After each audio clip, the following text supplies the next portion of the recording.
Hello everybody, I'm here with a Kenmore, Sears Kenmore 158.17300.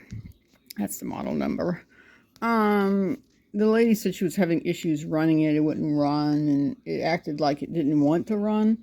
And I found a few issues and I took care of them, and now I got it running really well. Let's go over it a little bit with you. This one does have cams, and I had fixed a door because the door was slanted in there, so I fixed it. There's the cam area. Put it back down. And this is your presser foot pressure. It gives you more pressure. She needed a new light bulb, which I put a new light bulb in. The light bulb she had in there was broken. Right here, I'll show you. Is literally broken at the hinge itself, right through here. So it wiggles. So if you're sewing, that would flash on and off. That would drive you nuts. So I went ahead and gave her a new one. Now the bad problem is they put a 22 in, which does not. This is too much for this machine. They needed a 20, and still had the same wattage and everything, but the 20 is a lot smaller and gives you the same amount of light that this one would do, but this one runs so much hotter and you couldn't touch this or anything around it. So I went ahead and switched it back to what Kenmore wanted to use. Okay, but anyway, and then you can see the thread and other stuff that I found in there, and a needle that was broken. So got her a new needle too.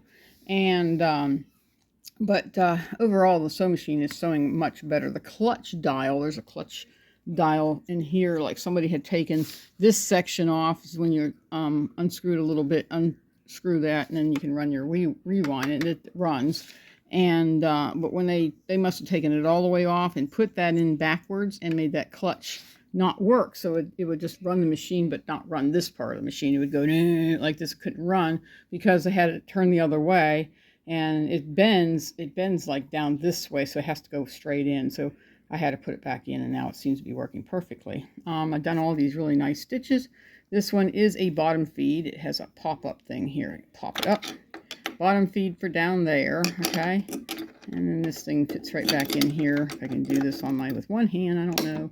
I thought about getting my other thing out. I need to put my glasses on. I can't see without my glasses this close. Okay, that's better. Oops, don't let that fall down in there. And let's get this in there. Let's see, this goes in like this, pops in like that. Okay. And let's see, this is your tension dial. Okay, I go over all the dials. This is your length right here. This is here to switch patterns. So your pattern indicator is this knob here. This is your width right here. Right now I have it on 0, meaning I just want to do straight stitch on the farthest length, which is right here. This is your reverse, which does work. Like a lot of people ask me all the time, how do you get to the other stitches? Right now it's set on red stitches, so it only does red right through here. Okay, when you have this little question mark thing, or whatever you call it, explanation mark, you switch it over there, that will give you all the white stuff. Even the cam will work. Okay, but we're not doing any of that. We're just going to do a quick straight stitch to show you the machine. To thread it, you always want to start your thread in the back and work this way to this looper here, which somehow I just messed up the looper. Darn it. Oh, Lord. Okay. No, that's not right. It's going to break. What did I do? Oh, I hate when that happens. Oh, take it out and put it back in. There we go. Now, goes through that looper right there into this looper here. And then you want to make sure your foot is up so your feed dogs will receive, not feed dogs, your tension symbols will actually receive the thread. When you have it down, it's too tight, can't get it in, so you always want this up.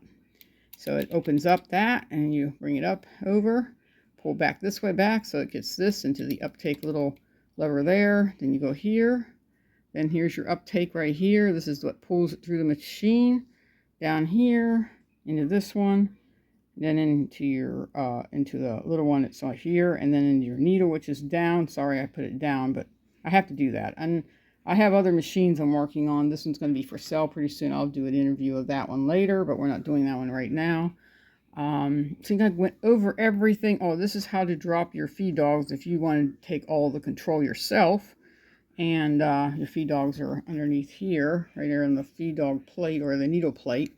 And So, but that's all. It's pretty easy sewing machine. I mean, these are really nice heavy duty sewing machines. It's got a motor on it that you can actually do a lot of suede, and you can do a lot of, oh yeah, and this is your turn on button. And you can do lightweight leather, and you can do all kinds of really cool stuff. So, let me see if I can let you see how it runs so you guys can hear it. All right. It's been running much better. I mean, this morning I thought, oh no, it's not running, but I had it still shipped in. If you're going to store these, make sure you store them in straight stitch. Some newer machines, you have to store them in a zigzag form, but this one you don't have to. So anyway, so there you go, and it's stitching beautifully. Did a really good job. And there's your stitching. Your backup is working. You really can't see anything underneath because it's black, and it's black on navy blue. And but she said her husband's coming to pick it up.